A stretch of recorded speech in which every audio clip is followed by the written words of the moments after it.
Storz. Stores. Storz. I wrote it right this time, Debbie. I Every single know. time.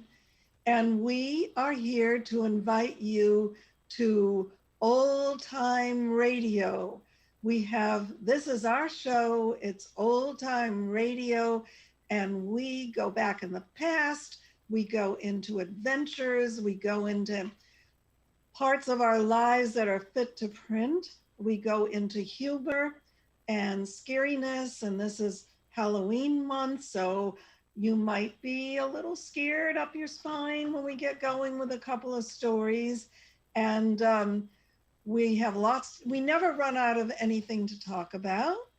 So um, some of you may have seen our last show where we actually finally had something absolutely hysterical happen. And we got such a kick out of it. Where is your cat tonight? I don't know where she is, but she's been in here a lot because the chair in here that I just recovered is filled with cat hair. So Oh, I okay. think she's sleeping on my bed in the other room. Okay. Maybe she's Well, scared because we're doing a Halloween show. yes, she She's may not be a black cat. scared. Right, she's not a And black cat. yes, and we had such a laugh. I cleared out all my internal organs with that laugh when the cat's tail was doing a dance that, It was like duck shoot. I call it duck yes, shoot, an old duck shoot. and But it was hilarious. And she had probably a more important message to serve than we had. So well, there I'm you going go. to try to just muddle through because I usually have my white Russian here to drink for our show, but I forgot to bring it upstairs. Today's my Oh son's no. birthday, and we just went out, and I can give a plug to Cousin's Restaurant in Manalapan, which is or Marlboro, which is probably the best seafood restaurant I've ever eaten in, except for Le Barno down in New York, which is phenomenal. But I don't have my drink because we ate so much that I came up and I forgot my drink. So there we go. All right. Off to the show.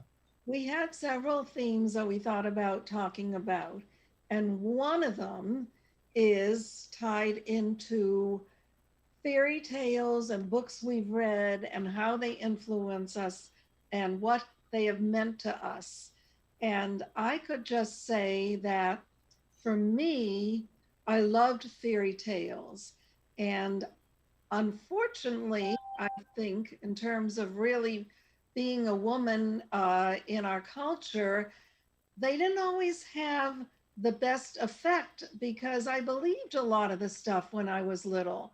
I believed, like a lot of my friends, I think, believed that we were going to be swept away by an extremely handsome fellow that was going to find us. And we almost felt like he really would come in and on a white, beautiful horse. And I don't know, I mean, it was all mixed up with the images of the fairy tales, or we'd be, someone would kiss us and our world would change. Now, I think in reality, we knew our lives were going to be more like we saw in our real world. We knew we weren't going to live in a castle. But I think the negative part was that we over expected what others would offer us in life. And when you marry someone or have a relationship with someone, it's hard work. And you have to learn how to adapt. Well, that never really happened in the fairy tales. So I think it's something that, well, it's part of our culture, and I enjoyed them as children, so be it. And I discovered that we're all human as I grew up, and um, I knew when I met my husband, well, I had this, okay, talk about psychic things. When I met my husband, it was a fix-up, and he walked into the apartment I lived with my two girlfriends. We were going for our masters at Boston University. And in my head, I've told this a million times, but I think it's interesting, a little bit psychic. A voice in my head said, "You're not going to believe this, but you will marry him someday." Hmm. And I did.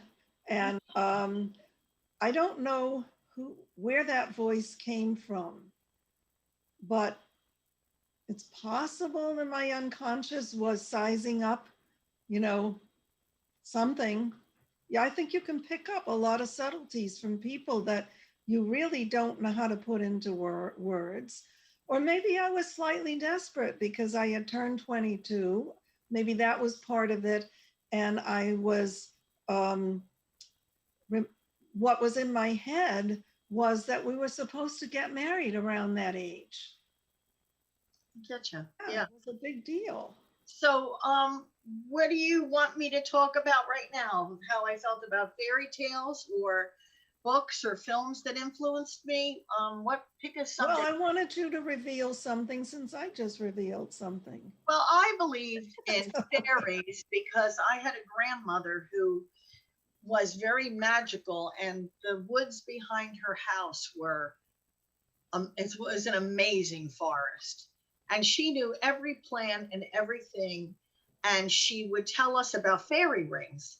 And if people don't know, in Ireland, a fairy ring is like a ring of rocks or a ring around the trees that at night the fairies come out and they do a dance at night when no one can see them. And kind of like the fairies in Walt Disney's Fantasia. And we truly believed that 100%. But when it came to men, more than fairy tales, I was influenced by the movies that I saw as a kid. Now, the movies were all in theaters in the 30s and 40s, but when TV started, it needed product. So all those movies were on TV all the time during the day. Cary Grant, Tyrone Power, these gorgeous guys, I don't, Randolph Scott, Alan Ladd, Gary Cooper, and they were always bad boys. But at the end, the girl had all this tussling with them. But at the end, it was like this giant love affair that just was unsurmountable, or it could be surmounted, I guess. I don't even know if I'm using the proper grammar. But I believe that's what life was like. And in a way, it was like that in my marriage. I mean, I met my husband, and he was kind of a bad boy, and he became the best husband in the world. But I had always believed in that giant, sweeping, you know, every woman in the world wanted him and he was bad, but you could tame him because his love was just unbridled. And that was my thinking. And to segue into books, I love D.H. Lawrence. And I read Oh, yes. Satterley's Lover and Sons and Lovers. And I read all those, I guess, kind of bodice ripping, but great literature also. They weren't Mhm. like, like these supermarket paperbacks. They were great literature. So that influenced me a lot. That was Well, my you're making me think of a lot of other influences. And I was very influenced by certain songs. And one of them was Kismet, the play Kismet, and the music that went with it. Oh, I forgot before that, I want to mention that when I was little, somewhere between about 7 and 11, no, 7 and 9, I had a song in my head that was very, very uplifting to me. And it had no words, but it had that kind of sweep that is almost sexual. You know how certain music takes you to certain erotic levels somehow.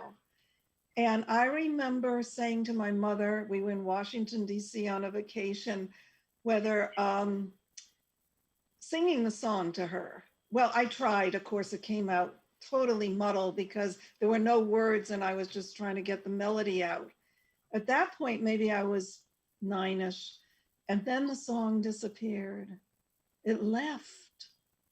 And I always wondered whether I was just a very peculiar child, but I did have one little girl in my practice who said this, she had a song and then it left when she was 10 or 11.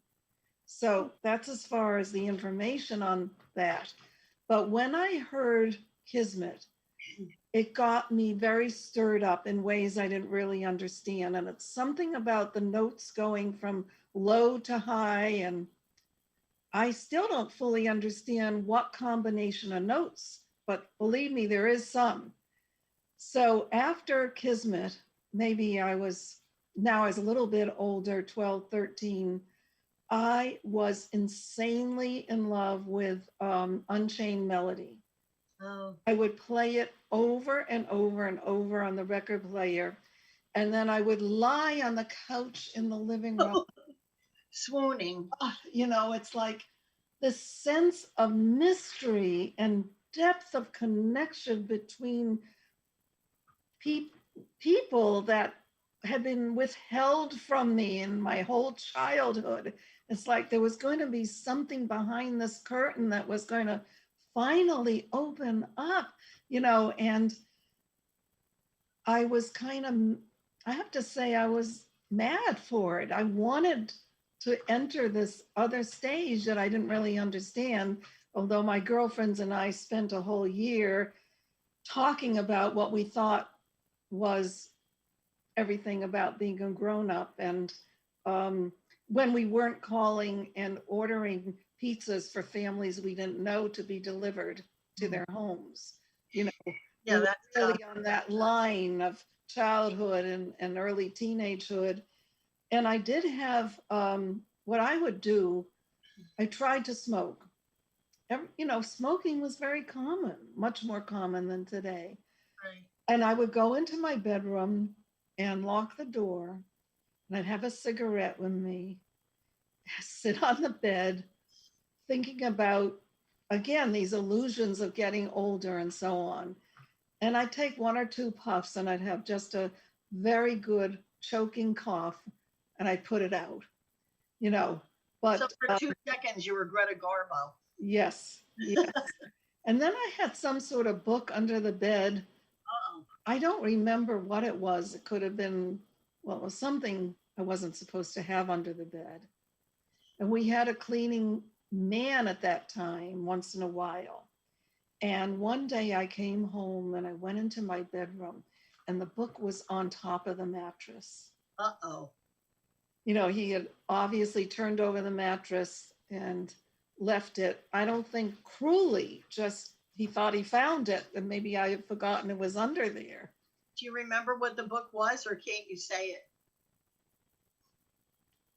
I 'Cause I had a honestly, book like that too. yeah, I'm not sure because it was something what I shouldn't have had it. I don't know whether one of my girlfriends lent it to me or whatever, but Well, I had the story of O, oh, which is, well remember that, the oh story of yes, O? That was a big sensational book. yes. Another one called Poor Cow. And I've just been cleaning out our family home and I found my book, Poor Cow. So I'm going to reread it. And the last time I read it was in about sixth grade. And we were all a titter after reading that. It was passed around Sure. sixth grade. So, Yeah, yeah. so yeah, I mean, really, that was, of course, is another thing that kind of segues into young adulthood that we used to sit on the sink in grammar school and stuff our little training bras with toilet paper so that we looked like Dolly Parton, and that was in school.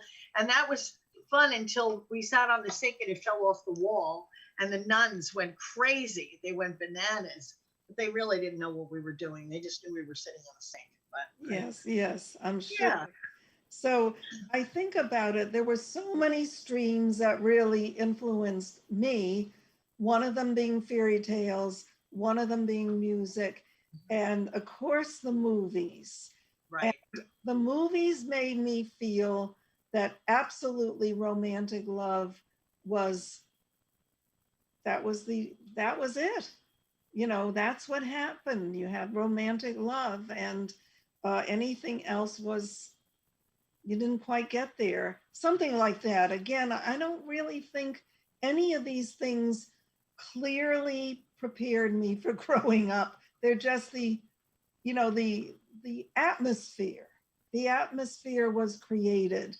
And if my parents, particularly my dad, had not been extremely concerned that women were being cheated out of opportunities. That was really one of his streams of life work. I'm not sure that I would have moved ahead in my career. I might have been a teacher. I don't think I ever would have moved to be a psychologist. I don't think I ever would have had the courage to be a filmmaker and do all sorts of other things. But his attitude was so insistent that women needed to have careers, go for what they love to do, not depend just on their husbands.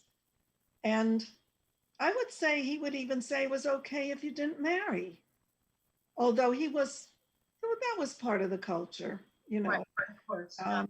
So that would be, but he was really amazing, and coming from a immigrant home. He was the only child out of 4 even born in this country. To have such high hopes and beliefs about what women could achieve. And I may have told this little story. You know, now we've done so many shows, we're going to have to categorize what we talk about. Yeah, right?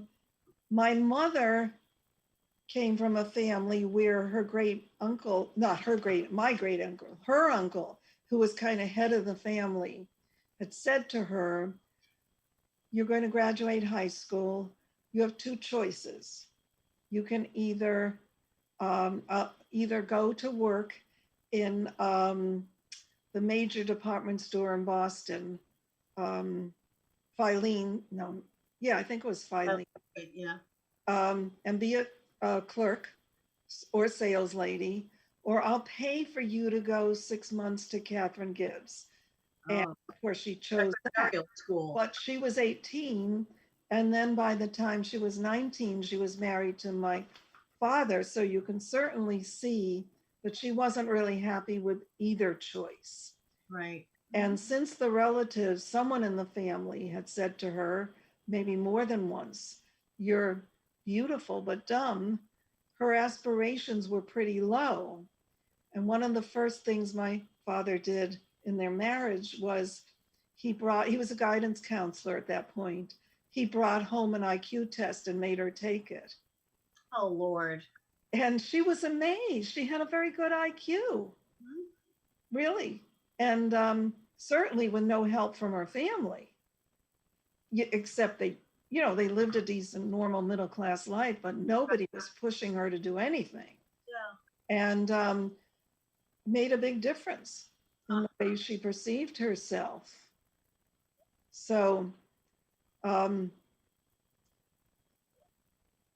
I was we were all so proud of her because she even got a master's in education. She just kept going. She became the Energizer Bunny once she realized her own potential. And like, my mother, I was never raised that I would ever have to work. But, and my father never talked about women, in the workplace, because my mother, I just found the scrapbook today. My mother at 22 years old was the fashion editor of the New York Times. Oh my God. 22. That's a big job. Amazing. And she also was the youngest graduate of Columbia University. So she was recruited. So, I mean, she was a big career woman, and my mother was funny when she got older and she couldn't remember that well. She always said she gave up her career and she retired in like the 90s or something. But reading her diary every day, it was like when she was 30, she stopped working. So it was funny, her memory, how it went at the end. And she just thought she worked longer than she did, But what other movies, not about romance, but big films that you saw when you were younger influenced you? Well, the Ten Commandments did to some extent. I think even though I was young, I realized it was overdone. I really couldn't imagine, Moses looking exactly like they dressed him. And I was always offended in these great old movies if women looked like they had lipstick on, like how did they do that 2000 years ago? Although I know that the wealthy and the princes and the princesses and the queens did have access to different compounds that worked as cosmetics, but it really took away a lot of the grandeur to try to do that to the actors and actresses. Right. But that was powerful. And you go ahead. Maybe you will trigger me. Well, I had two movies that, well, first of all, I had a movie that really influenced me, and a lot of people will have this as a reference, was Jaws. Because when Jaws was in the movie industry, it coined the term blockbuster. There were lines around the block. It it terrified me for the rest of my life to swimming in the ocean.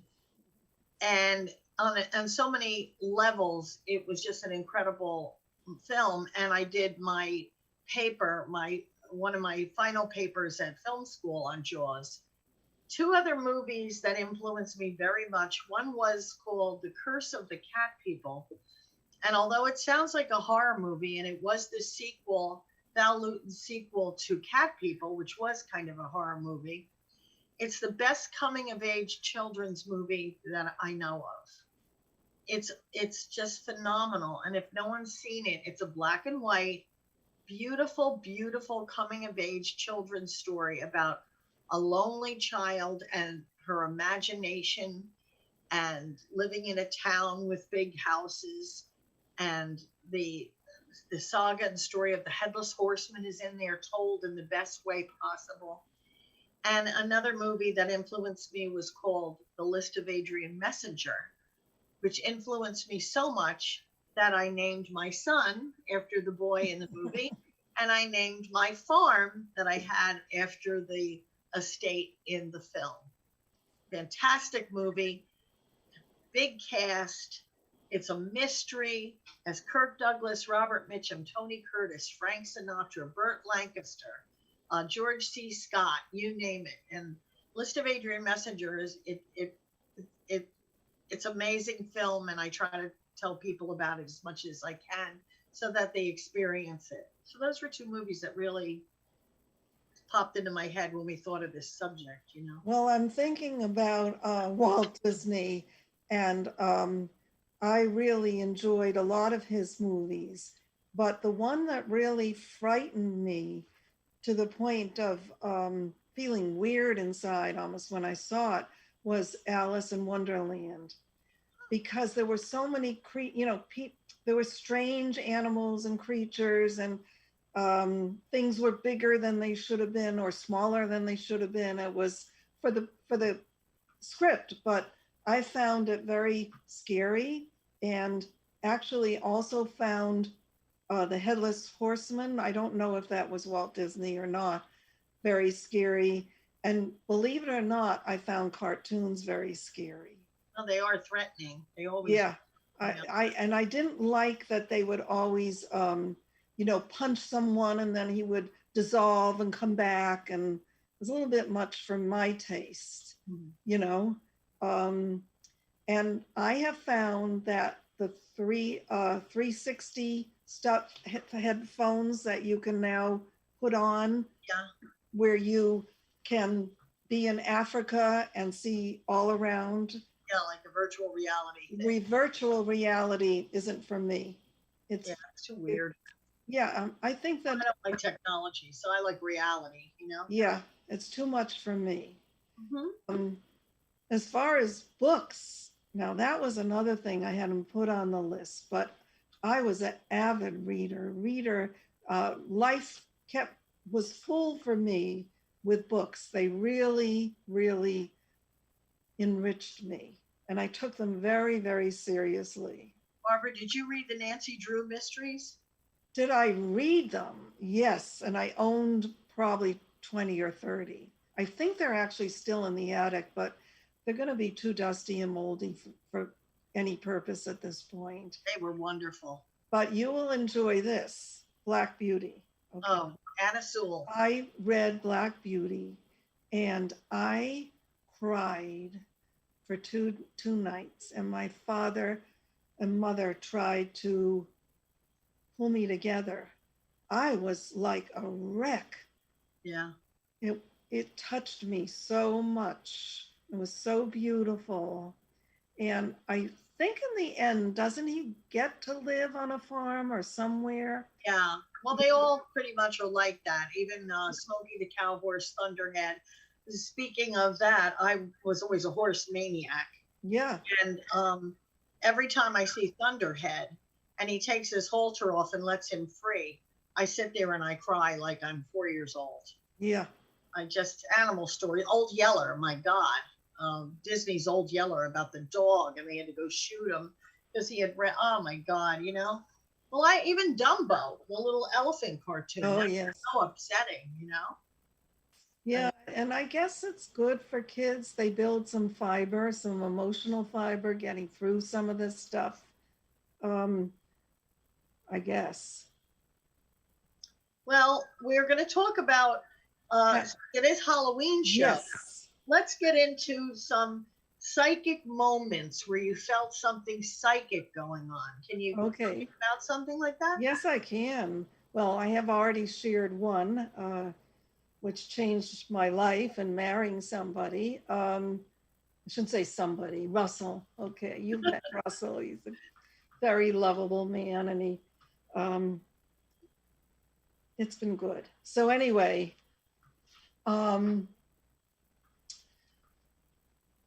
I had something happen after my father died. And what happened was, it was about a year after he died, or a year and a half. And I was asked to speak to a group of women who were all healers in any fashion, like masseuses, even in sports, teaching women in athletic settings like the gym, social workers, a few psychologists. And these women would meet once a month in a library that was about 20 miles from here. So I went, and I talked about my concept of enchanted self, and looking and finding not only the best of yourself, but having enhanced moments and knowing how to make your life pleasant and uplifting. Uh-huh. And okay, this went on, and I had just written a little storybook of stories that I dedicated to my father. So I talked just a tiny bit about him.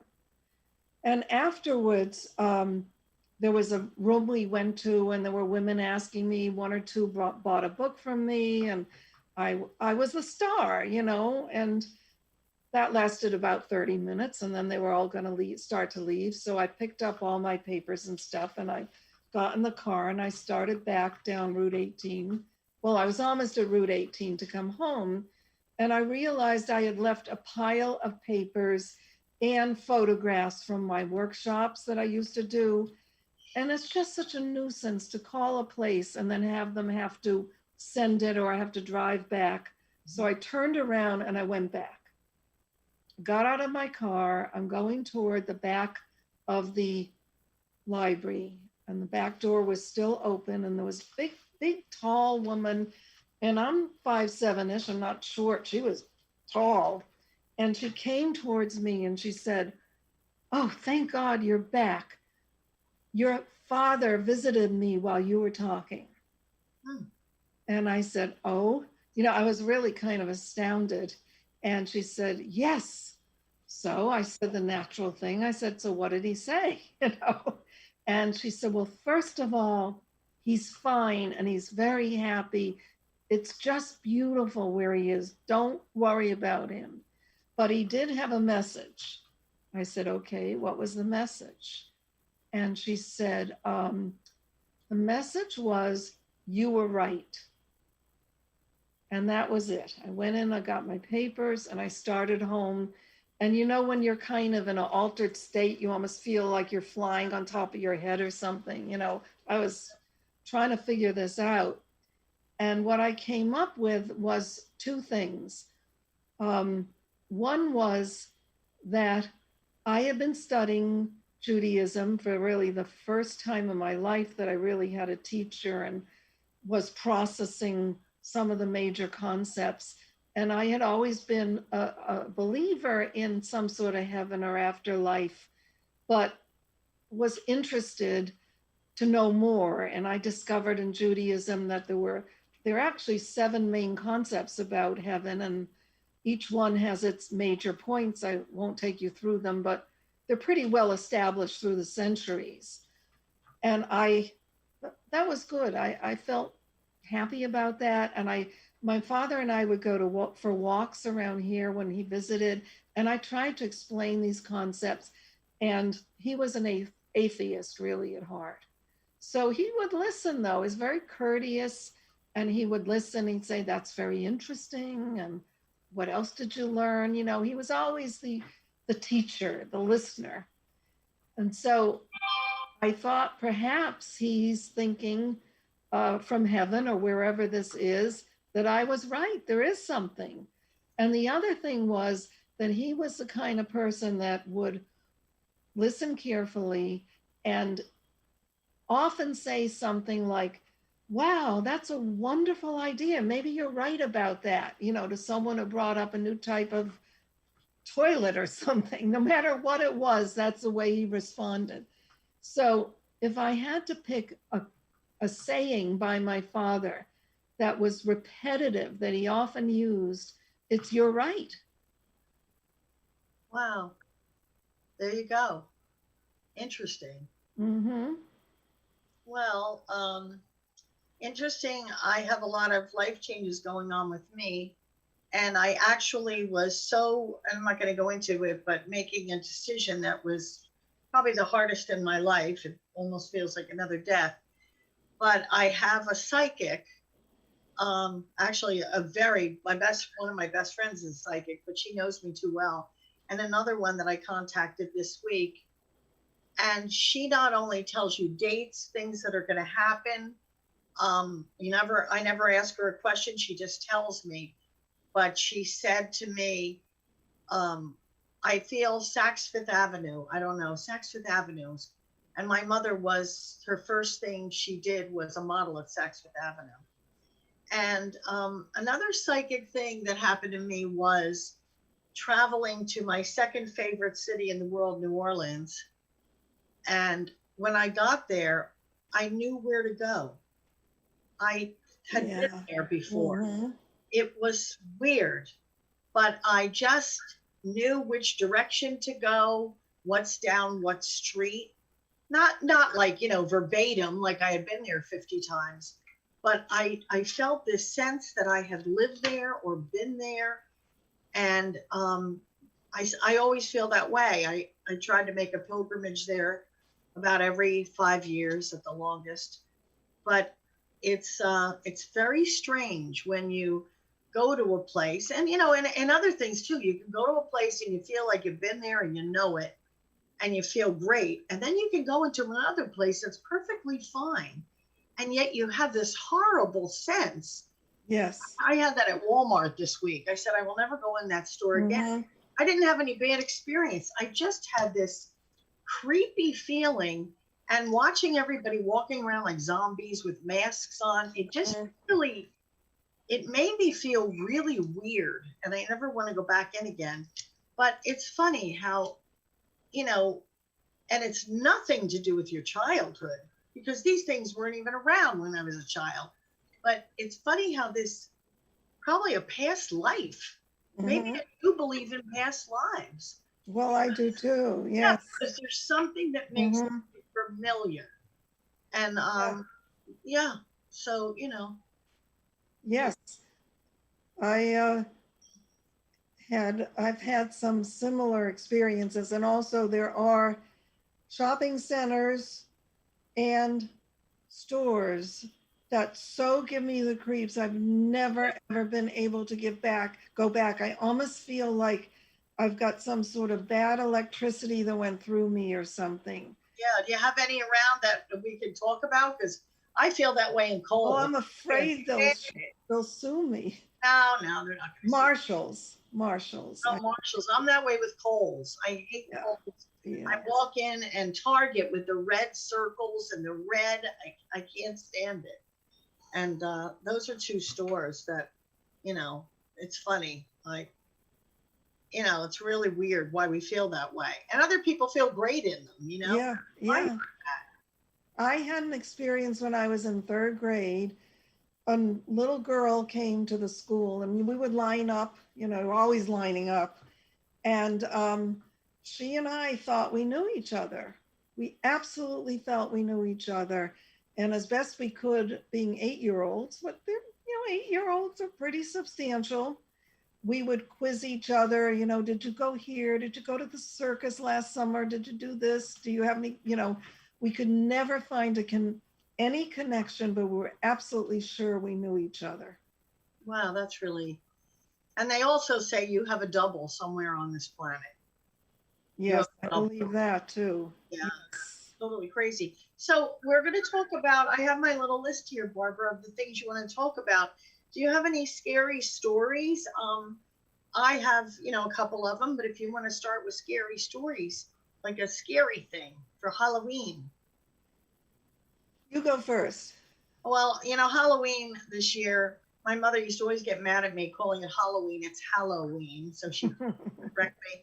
But it seems like these kids aren't going to have much of a Halloween, and neither is anybody else. And it's my favorite holiday. Just for me to calm down, I put on a horror movie because it makes me feel like whatever they're going through is never as bad as what I'm going through. So it takes me into a different world.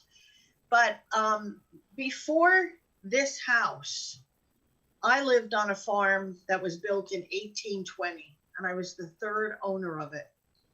And not only did it make it to an investigation because it was so haunted, but I will tell you, cross my heart, hope to die, stick a needle in my eye on my parents' grave, on the life of my son, that this is true, okay? It was a beautiful farmhouse. It was the DuPont Sons estate.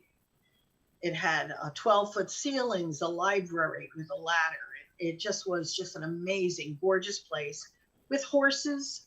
And supposedly, my son coming on the property with going into puberty, which brings ghosts forward, and the fact that I had 2 horses, when they investigated it, supposedly it was an Indian shaman in the Lenni Lenape tribe that was run over and killed by 2 horses. But in the time we were there, we had a lady waving, which is a haunting, does the same thing. My electrician, Mr. Hosley from Allenhurst, was working on the hallway, and he was white as a ghost when I came home. And he said, I thought I saw you, but when I turned, it was another woman in a dress, and she just kept waving. So he left the house. He was so scared. There were voices at night. It sounded like a news anchor. And a lot of times I would get up to go downstairs thinking that my son put the TV on or we left it on, and it was nothing. There were knocks on the doors and the doors rattling. Down the basement, which was brick and dirt, the door down to the basement would bang, bang, bang, bang, bang on it. We had a toy that my son had that my friend had taken the batteries out of, and we didn't have batteries for it, and it was running with no batteries in it at all. Also, there were flames and cinders coming out of the fireplace with no fire on inside. Oh, wow. Yeah. And it was just constant poltergeistal activity. The kids were scared to death because when I'd have a sleepover, these things would happen and they'd all be running and screaming and coming in my room. But I always felt it was a very warm entity. It just was a very, not a threatening thing. So we actually had investigators there to look at the house that were legit. I don't know if you know about the Warrens at all, but, I mean, this was a real haunted house. And that was, my scary story. I loved it. I miss it. Never scared me, but it was. Did you have trouble selling it with this No, history? we never said anything, but everybody experienced it. The kids did, my friends did.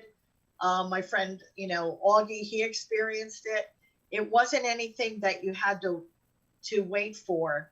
You could, you could sit in the living room, you could hear a motor running, and yet you go outside and there was no motor. And then you come in the house and you'd hear a motor. It was like a chainsaw. But it felt protective. And it was a great, great house. It has history before. Yes, yes. Well, we live in a fascinating house because, as I've talked, I think on another show, S.S. Adams, the joke manufacturer and the tricks and card tricks and things like that. I think he had 400 patents or maybe 600, I forget now. So we expected to find some, scary type things maybe. We did find a joy buzzer and we found some fake money, but that was all we found, even though we were told there was money in a wall because he had had a fight with a son. And so the story was like he put cash somewhere just to play like his joke history. So the someday maybe the son would find it or he wouldn't, We never found it. But there were things that happened after, like when my father died, when Russell's mother died, there would be certain minor things like there's some extra noises. I think that kind of thing reflects the person you've lost.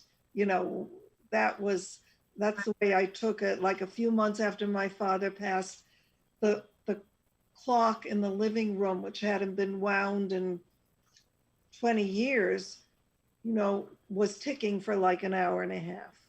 Wow. And just last summer, I had another clock that's part of a lady's statue, and then there's a clock in the middle, Victorian. We hardly ever wind it. And all of a sudden, it just was so busy clicking away. In fact, I recorded it on my phone. Wow. To have it, and then it stopped. So, these are very, very subtle, very not scary really, because they're not repetitive, but I do think that they indicated that we don't know everything. I believe we don't know. And years and years ago, not in my house, but as a therapist, a client had gone to see some sort of fortune teller and came back and said one of the things the fortune teller had said is, who is BH? Those are my initials, Barbara Holstein.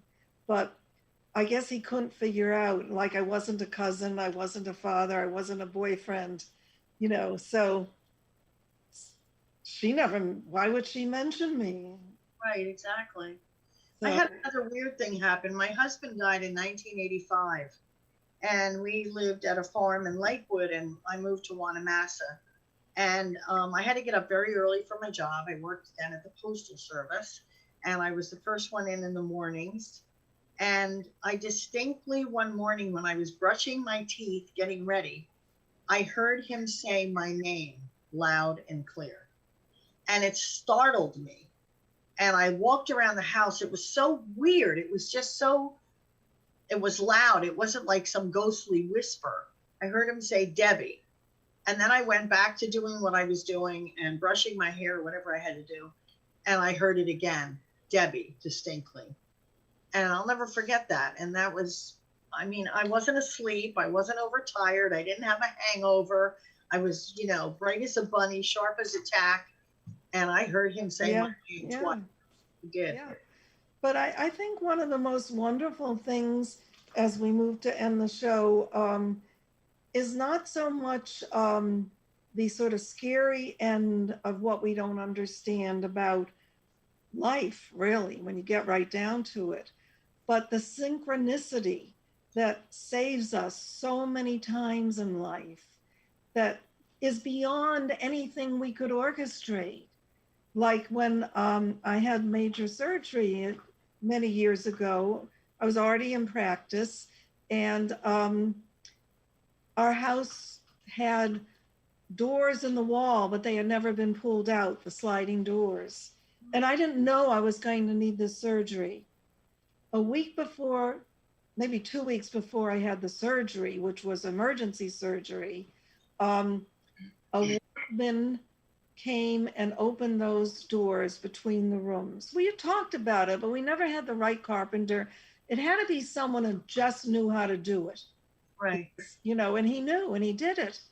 So because those doors were now open and the living room, the foyer, and the dining room could all be used as separate rooms, I continued my practice there when I was recovering. Not as many hours as I worked when I was well, but you know, I saw a few clients every day kind of thing. Right. Now in the pandemic, well, before the pandemic, I was also seeing some people at night or in the early morning. Those doors were a lifesaver. And how do you explain they're ready when I didn't even know I would need them? I mean, you know, there's so many things like that. And I've told on the show already how we were in the motel with the bugs and everything. And then we ran into my son Justin's teacher, art teacher, and we ended up at the hotel, one of the beautiful hotels in Disney World, because she had to leave her room that they had already paid for because someone was sick in their family. Okay. You know, there are just so many things that happen. Like these marvelous systems of wheels and Coincidence. The greatest computers imaginable, and just so the timing is right. And how many times did I cross the street in New York and not many times, but someone said, be careful or something. And there was a car or something I hadn't seen. Right. Once a man actually pulled me. Uh-huh. Yeah. And I think many people have had that experience. Yeah. Yep, exactly. So we live in mystery, but we live in wonderment. Most of it is wonderment. It's really amazing. Yeah. So I guess our wrapping up of the show is a wish for everybody to look at the secret mysteries and mystifications that are unveiled to us on Halloween. Getting back to nature, we've already talked about getting more into ourselves and true to ourselves since the pandemic. And also just looking for these things and thinking there's something, maybe it's a lost relative, maybe it's a guardian angel, maybe it's your grandmother. Mm-hmm. It could be anything that's the universe guarding over and watching us at times. Yes, and you know, don't look to be scared. I mean, Halloween's great fun if you celebrate it. Don't look to be scared. Just, it's one more wonderment that we're allowed to enjoy by being alive, and make it fun, and make every day of your life something that's fun. Even if it, you know, even if it's some sort of vision you think about when you're driving in your car, or going to stand in line to whatever, you know, Exactly. go for a vision that feels good and brings back a laugh or just makes you feel whole, because we can do it. And it really helps. It really, really helps to get through the harder times, to practice loving not only ourselves, but our friends and everyone in our lives, and knowing that we can bring positive energy to each other. And Debbie has become a wonderful friend, and we love doing this. We love sharing it. And if you have ideas, let us know. Yeah, and watch some of your old movies that you loved as a child with Halloween. Everybody has one little movie that scared them, but because you've already seen it, you know what the outcome is. So Right. watching it go back in time Yes. as a child for Halloween, Yeah. I think that's a great thing to do. And Yes. carve a pumpkin and don't eat too much of the candy you buy, because I don't think we're going to have that many trick-or-treaters this year. But That's right. anyway, so I guess that's it, Barb. All right. Now, always look on Facebook on our pages, because we will announce when we have a show.